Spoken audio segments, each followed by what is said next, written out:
오늘 우리가 주님의 말씀을 함께 생각합니다. 예배를 드리고 주님을 섬길 수 있는 게 얼마나 큰 은혜인가 하는 생각을 해보게 됩니다.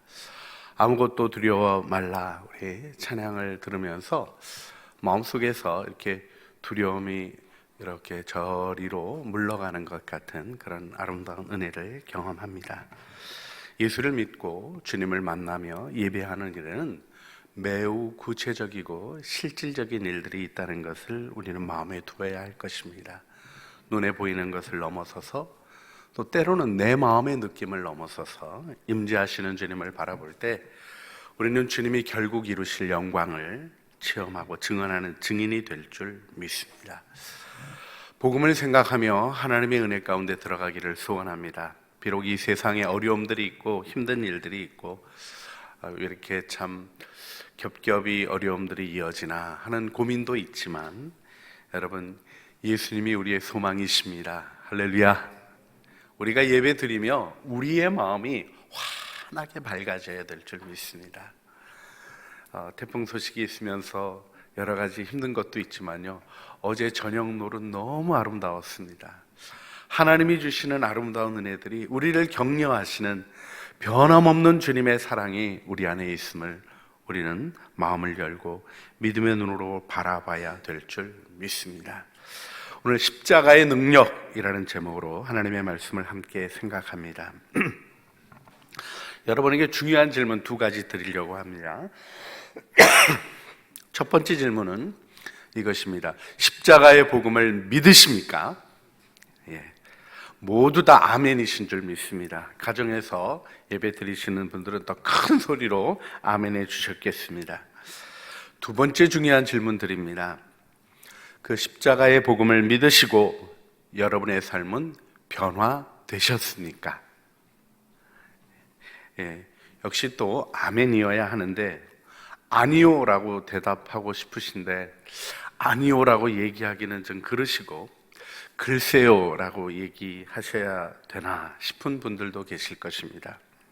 근데 제가 이런 질문을 하고 마음을 꼬치꼬치 따져 묻듯이, 조금 어떻게 보면 목사님 너무 짓궂으셔요 이렇게 얘기할 정도로 얘기를 자꾸 끌어가다 보면 사실 들리지 않는 마음의 목소리들이 나옵니다. 그렇게 말하는 목사님은 변화되셨습니까? 제 고백은요, 아멘, 변화됐습니다입니다. 좀 무례하시지만 그 모습이 변화된 겁니까? 하고 생각하시는 분들에게 말씀드립니다. 모르셔서 그렇지 놀랍게 변화된 것입니다. 또 뿐만 아니라 말씀드리고 싶어요. 계속 변화되고 있습니다.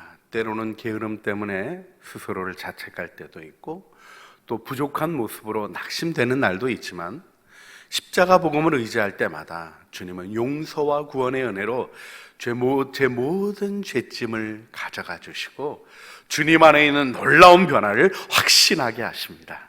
할렐루야. 여러분, 십자가 복음 믿고 변화된 분 아십니까? 저는 김익두 목사님에 대해서 들었던 기억이 납니다. 평양의 유명한 불량배셨죠. 고민하다가 스왈른 선교사님에게 복음을 듣고 변화되셔서 유명한 한국교회 부흥사가 되셨습니다. 제가 들은 일화는 그것입니다. 저자거리에서 김익두 목사님이 그 유명한 김익두인 줄 모르고 건드렸던 사람이 있었다는 겁니다. 이 김익두 목사님이 그 사람 역사를 딱 쥐고는 이렇게 얘기하셨다죠. 예수는 내가 믿고 복은 네가 받았다. 이게 뭡니까? 옛날 같으면 한 방에 그냥 끝나버렸을 거다, 이런 얘기를 하시는 거죠. 그래요. 이 모습 속에서 한 게 하나 생각하는 게 있습니다. 여러분, 욱하시는 성격이 어디 가셨나요? 그렇지 않은 것 같아요. 저는 그 전에 들은 이야기 속에서 생각해 보는 게 있어요. 우리의 성품들 하루아침에 바뀌는 것은 아닌 거죠. 그러나 분명한 변화가 있음을 우리는 의식해야 하고, 십자가 복음이 만들어내는 능력의 변화에 대한 확신과 증언이 우리의 삶에서 끊임없이 일어나야 하는 것입니다. 성령 받으면 변화됩니까? 물론입니다. 그런데요, 성령 받고 은혜 체험하시고 방언 유창하게 시작하시고 다음날 욕도 유창하게 하시는 분 계십니다. 정말 어떤 때는 답답하게 느껴지는 부분이에요. 그러나 여러분, 그렇게 끝나지 않습니다. 결코 그것이 끝이 아닙니다. 여러분, 바울도 보지 못하는 가운데 3일 동안 금식 기도하며 주님 앞에 나갔던 시간이 있었고요. 아라비아 광야에서 3년이라는 기간 동안에 독거의 시간, 은둔의 과정을 가졌던 것도 우리가 알고 있습니다. 결국은 어떻게 됐습니까? 십자가 능력을 경험하고 또 증언하는 삶을 살았던 것입니다. 여러분, 이런 많은 증언들을 우리가 듣습니다. 그런데 또 한 가지 질문해 보고 싶습니다. 그런 사람 보셨습니까? 목격하셨습니까? 예, 저는 보았습니다. 제가 증언할 수 있는 분은 저희 돌아가신 어머니입니다. 우리 어머니는 외할아버지 윤경옥 장모님, 이경영 권사님 따님으로 태어나셨어요. 외할아버지가 평양 대성산에서 과수원하셨습니다. 옛날에 미국 건너가서 돈 벌어 오셔서 개화하신 분이셔서 따님들을 교육시키셨고, 어머니는 일본 무사신호음악대학을 졸업하셨습니다. 또 우리나라 2대 부통령이셨던 장면 박사님과는 이종 사촌간이십니다. 집안도 아주 괜찮고요. 돈도 많으셔서 평양에서 두 번째로 세금 많이 내는 집안에서 자라나셨습니다.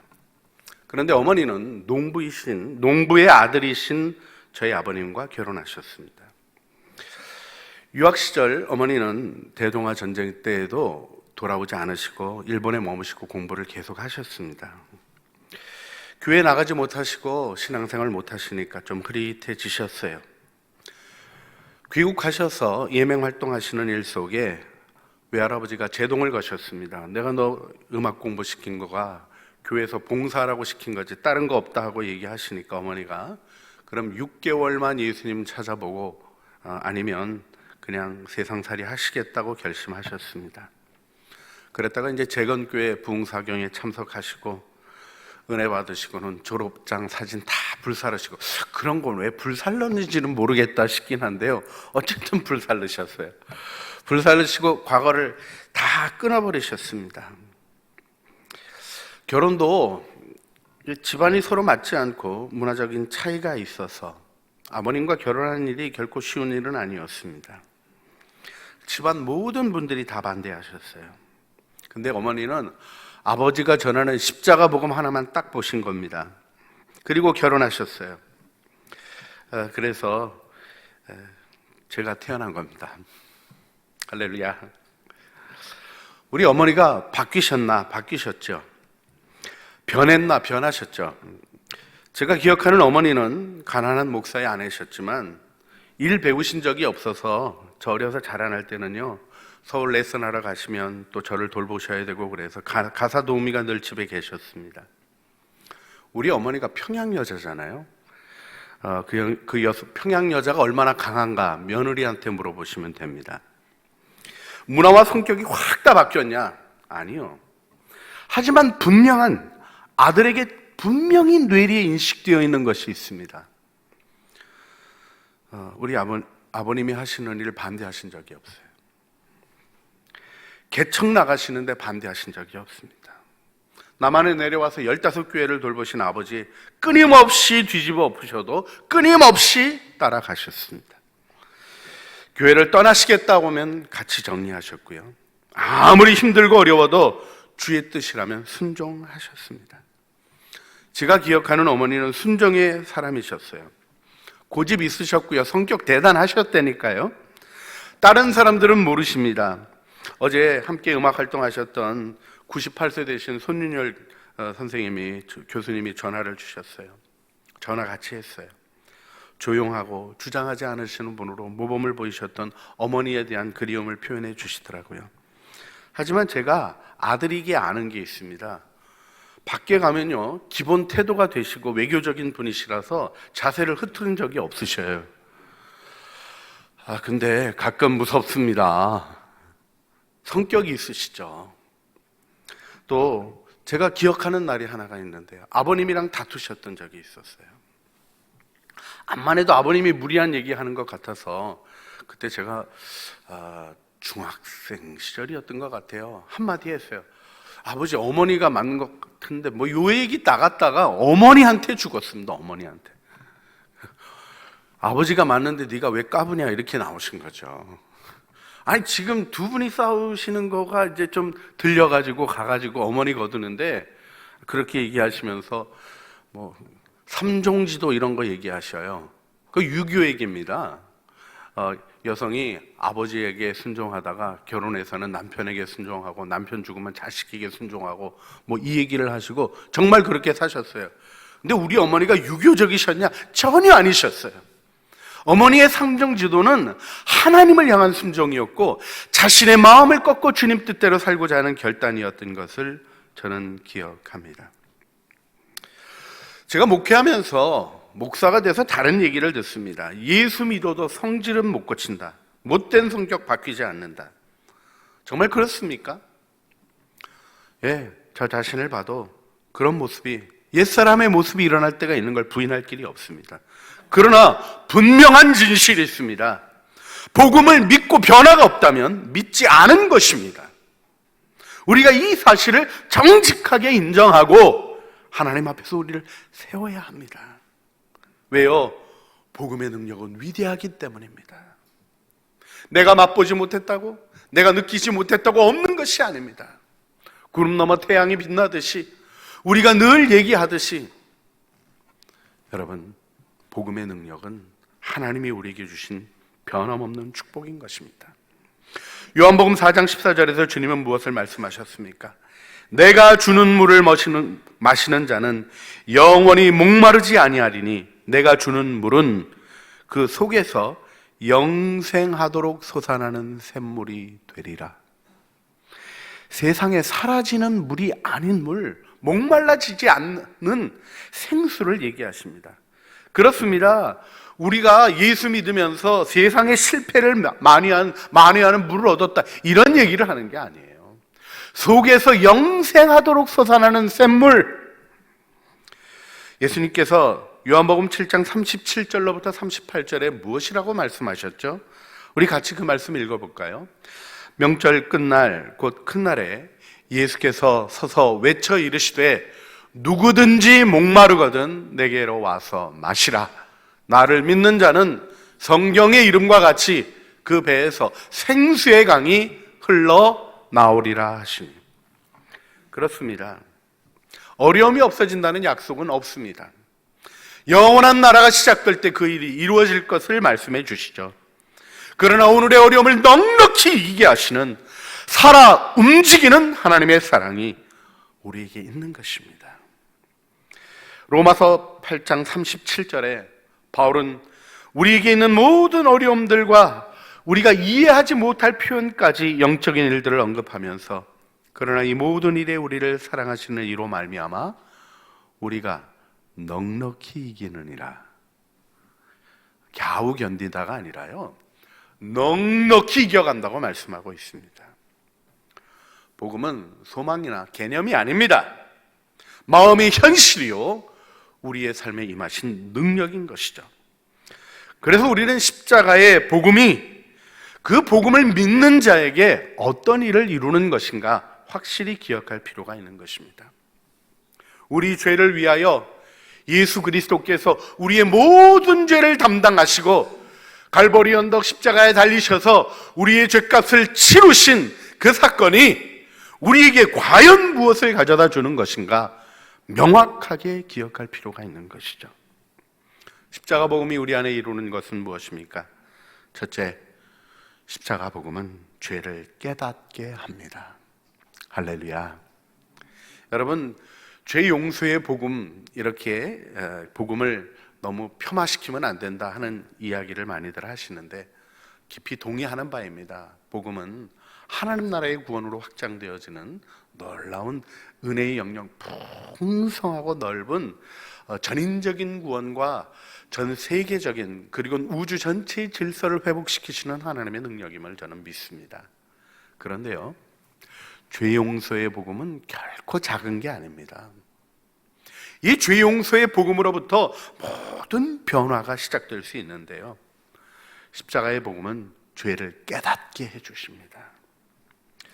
여러분, 사람이 여간해서 자기 죄 깨닫지 못합니다. 경로 의존성이라고 그렇죠. past dependence라는 표현이 있는데요, 우리가 가지고 있는 적응력이 가지는 부작용입니다. 신앙의 생명력에서 떨어져 나와도요, 그걸 적응해요. 여러분, 예배를 감동이 예배 가운데 들어가도 적응해서 감동이 줄어들고요, 게으른 영상 예배 드리면서도 예배 드린다고 확신하는 이상한 적응을 하게 되는 것이 사람입니다. 하나님의 임재의 경험이 없으면 그게 종교 행사인데도 그걸 반추해서 생각할 수 있는 능력이 인간에게 없어요. 십자가의 복음이 죄를 깨닫게 합니다. 여러분, 우리는 십자가에 달리신 하나님을 보며 우리의 죄를 발견하게 되는 것입니다. 사람이 죄에 대한 처벌과 대가가 명확히 의식될 때 그걸 받아들이기가 어려워요. 용서, 십자가의 용서가 우리를 가짜 무장으로부터 해제시켜 주시는 거예요. 해결이 아닌 것으로 가리고 해결되지 않은 것으로 겉모양으로 내 모습을 유지하려고 하는 어리석은 일로부터 우리의 중심을 보시고 그럼에도 불구하고 사랑하시고 용서하시겠다는 십자가 복음을 대할 때 비로소 우리는 죄를 깨닫게 되고 발견하게 되는 것입니다. 여러분, 어떤 회개의 기도를 드리시나요?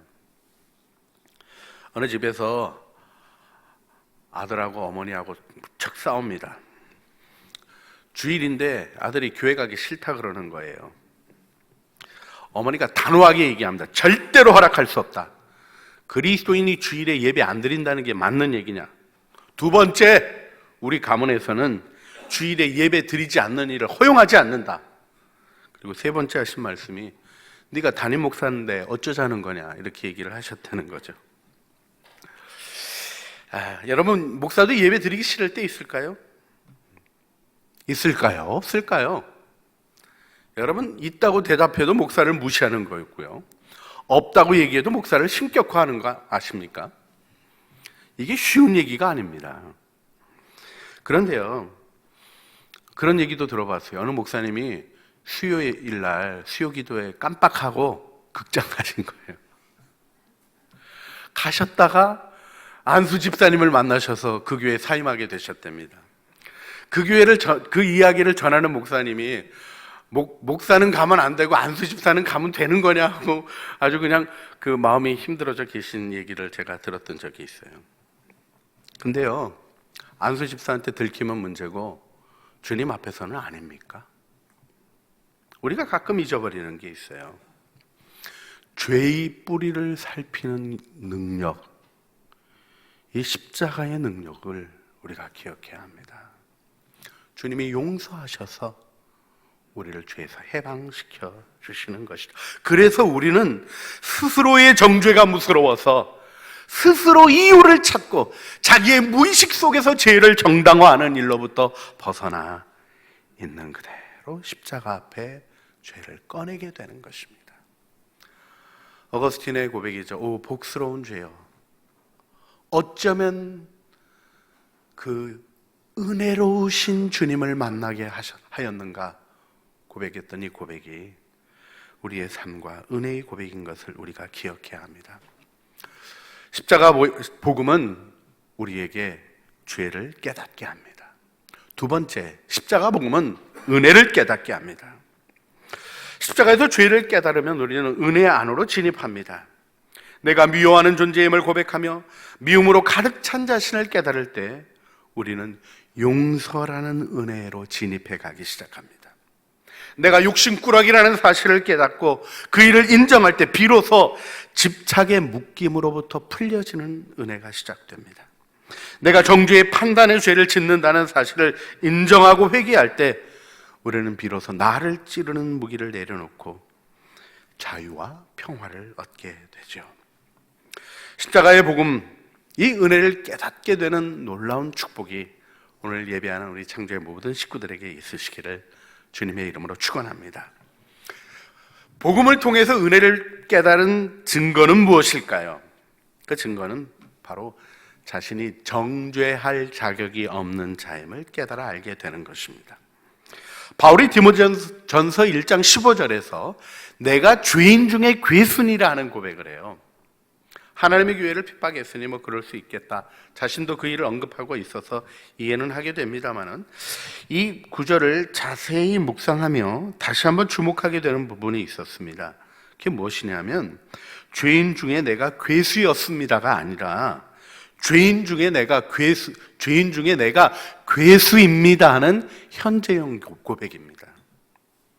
이 온프로토스 에이미고 이 과거 시제가 아니라 현재 시제로 내가 바로 그 죄수들의 최우두머리입니다 하는 고백을 하는 거예요. 여러분, 죄의 의식은 지나간 날에 대한 회개를 얘기하는 게 아닙니다. 십자가의 은혜는 옛날에 내가 흉측한 놈이었는데 예수 믿고 참 은혜 받았지 않은 옛날 얘기를 하는 게 아니에요. 십자가의 복음은 오늘도 우리를 하나님의 은혜 안으로 초대합니다.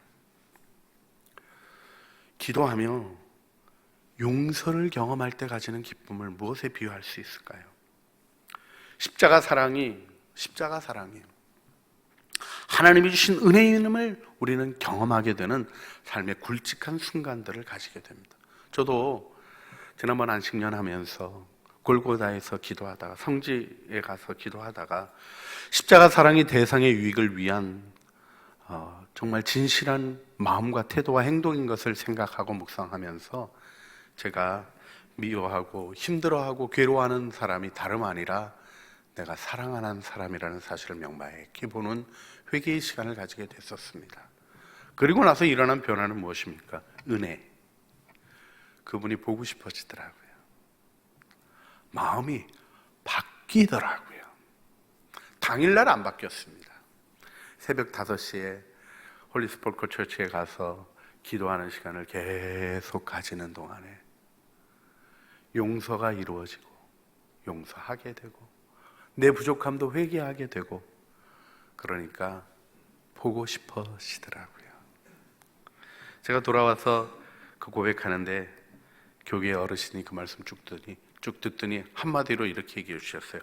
안식년 제대로 하고 왔네. 그래서 하나님의 은혜 고백하면서 감사했던 기억이 있습니다. 여러분, 오 복스러운 죄여 하는 것이 은혜의 고백인 것을 우리는 알아가야 합니다.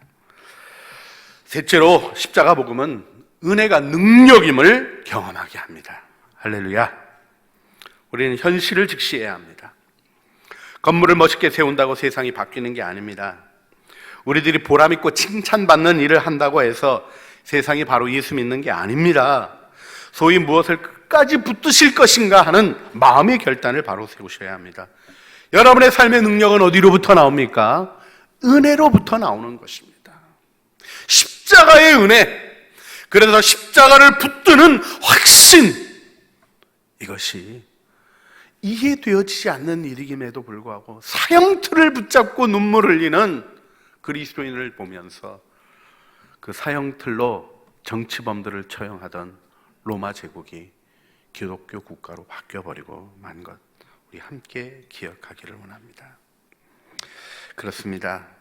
우리는 옛사람의 모습이 이루어왔던 경건의 훈련조차 그 습관이 흐릿해지는 것도 경험하고 사랑으로 섬김에 양육했던 사람에게 배신당하고 그리고는 힘없이 그렇게 참으면서 방역에 애썼는데 완전히 바이러스 덩어리 취급당하고 존경했던 믿음의 선배가 타락하여 범죄하는 것 보고 사랑을 외치는 사람들이 등대고 싸우는 것 보고 우리가 마음에 힘들고 할 때가 있습니다. 그러나 여러분 십자가 앞에 가보세요. 십자가 앞에서 기도해 보세요. 십자가의 은혜를 붙잡아 보세요. 이 모든 것을 이기고 능히 벗어날 수 있는 하나님의 권능이 우리에게 임하는 것입니다. 정죄의 날카로움, 이것이 세상을 바꾸는 게 아닙니다. 심판에 대한 엄청난 두려움도, 실패에 대한 뼈아픈 후회도 우리를 바꾸는 것이 아닙니다. 십자가의 은혜가 능력인 것입니다. 하나님의 아들이 그 고귀한 피를 하찮고 패역한 죄인인 나를 위하여 흘려주신 것을 볼 때 그 은혜가 나로 죄에 머물게 못합니다. 죄를 고집하게 못합니다. 함부로 내 죄를 변명하는 일 따위를 할 수가 없게 됩니다. 주님을 따르고 순종하는 능력의 길을 선택하며 걸어가는 길, 다시 한번 생각해 보면 저는 아버님 생각이 납니다. 우리 아버님 성경교사셨고요, 평생 말씀만 붙들고 사셨어요. 백곡한 메모가 적혀있는 남겨주신 몇 권의 성경책 제가 볼 때마다 마음이 새로워집니다. 돌아가시기 직전에 좀 해주실 말씀 없냐고 했더니, 창조교회들에게 해주실 말씀 없냐고 했는데 바로 거의 며칠 전에 이 말씀 해주셨던 게 녹음이 되어 있는데, 누가 우리 페이스북에다가 우리 김성훈 목사님이 정리해서 올려놓으신 것 같아요. 있어서 다시 한번 좀 들려드리고 싶습니다.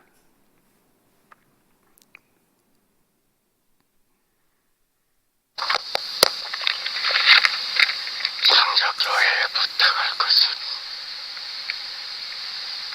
세상 만사가 다 헛되니까 헛된 일에 취하지 말고 그 중에서 헛되지 아니한 일이 꼭 하나 있어. 그건 여호와를 경외하고 그 말씀대로 사는 거야. 그래서 그 말씀이 어디에다 집중했느냐면 십자가에 집중해서 예수님 십자가에 죽은 것처럼 우리 육성이 십자가에 죽고 예수님이 하나님을 향하여 살아가는 것처럼 우리도 하나님을 향하여 살아나서 십자가 안에서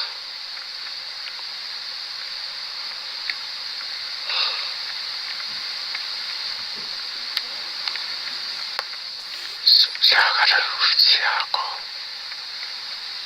살아야 되는 거, 예수 바로 믿고 사는 거, 그거밖에 내가 올리기가 없어. 누구에게도 그 얘기지. 십자가. 아버님이 하반신 마비가 오셔서 1년 8개월 정도 누워 계셨습니다. 사실 조치원에 있는 교회, 어려운 교회, 담임 목사님이 교인들이랑 사업하다가 어려움 만난 교회를 돌보셔야 했습니다. 추운 냉골에서 기도하시며 새벽 기도 인도하시니까 분열되고 다투던 교회가 다툼이 멈춰졌어요. 아버님 올라오시면 다시 또 분쟁이 일어나니까 아버님 건강이 안 좋으셨던 때인데도 장로님들이 오셔서 아버지를 모시고 가는 거예요. 하반신 마비가 오시던 그날 그 교회 장로님들이 오셔서 가는데 저는 아들로서 마음이 너무나 불편하더라고요. 그래, 아버지 그렇게 꼭 무리하실 필요 있겠습니까? 방도 제대로 준비 안 해놓고 냉골에 있으라 그러시면서 이렇게 데리고 오시는 분들이 이해되지도 않았습니다. 마비된 몸으로 강단 붙잡으시고 마지막 설교하고 집으로 실려오셨습니다. 암이 척추에 신경을 눌렀다는 CT 결과를 들으며 마음이 아프고 화도 났습니다. 그런데요, 아버지가 후회가 없으셨어요. 왜 무리하셨어요? 이러니까 목사가 설교하고는 몸쓴 일을 그쳤으면 영광이다 하고 제 말을 딱 막으셨습니다. 여러분, 십자가 의지하고 사셨던 제 아버님에게서 제가 보았던 건 한 가지입니다. 신사참배 거부하고 잡히셨다가 도주해서 만주에서 보내실 때도요, 북에서 강단 밑에 파놓고 조그만 곳에서 숨어 사시면서 심리적인 병까지 얻으셨던 그 모습 속에서도요, 교회를 지킬 때에도 교회가 조금만 성장하면 사명 끝났다고 딱 일어나서 개척 나가시던 그 모습 속에서도요, 또 교회를 섬기시다가 몸에 어려움이 오셔서 쓰러지시는 모습을 보는 그때에도요, 십자가 말고는 길이 없다는 얘기에는 조금도 흐트러짐이 없었습니다. 여러분, 십자가는 가로막을 수 없는 은혜입니다. 이 일을 함께 기억하며 우리가 기도했으면 좋겠습니다. 함께 기도하기를 원합니다. 십자가의 복음을 믿으십니까? 그 복음의 변화와 능력을 체험하십니까? 우리에게 주어져 있는 영광입니다. 경험했는가를 묻고 있지 않습니다. 이 어려운 상황 속에서도 당신의 삶을 보호하고 세워가는 것이 십자가 복음입니까? 십자가 복음은 세상을 사랑하신 하나님이 우리 모두에게 주신 사랑의 선물입니다. 믿고 함께 기도하기를 원합니다. 내 죄악의 습관으로 무력해지는 내 느낌에 잠기지 말고 십자가 복음의 능력을 맛보아 증언하게 하여 주시옵소서. 이 어려움 속에서 뒤로 물러가는 것이 아니라 모든 것을 이기시고 구원하신 예수 그리스도의 십자가, 그 십자가의 능력 안에 서는 저희들 되게 하여 주시옵소서. 우리 소리내어 고이 주님 앞에 기도하시겠습니다. 사랑과 은혜가 풍성하신 아버지 하나님, 진실한 마음으로 주님 앞에 기도합니다. 십자가 복음 붙들고 다시 한번 서게 하여 주시옵소서. 십자가 은혜 붙잡고 다시 한번 서게 하여 주시옵소서. 우리의 삶이 하나님 앞에 아름답고 귀한 은혜의 역사가 되게 하여 주시며 하나님의 뜻을 이루어가는 영광 안에 우리를 인도하고 세워 주시옵소서. 주님, 우리를 긍휼히 여겨주시고 하나님의 은총 안에 붙드셔서 주의 선하신 뜻 이루어 주시옵소서. 예수님 이름으로 기도합니다. 아멘.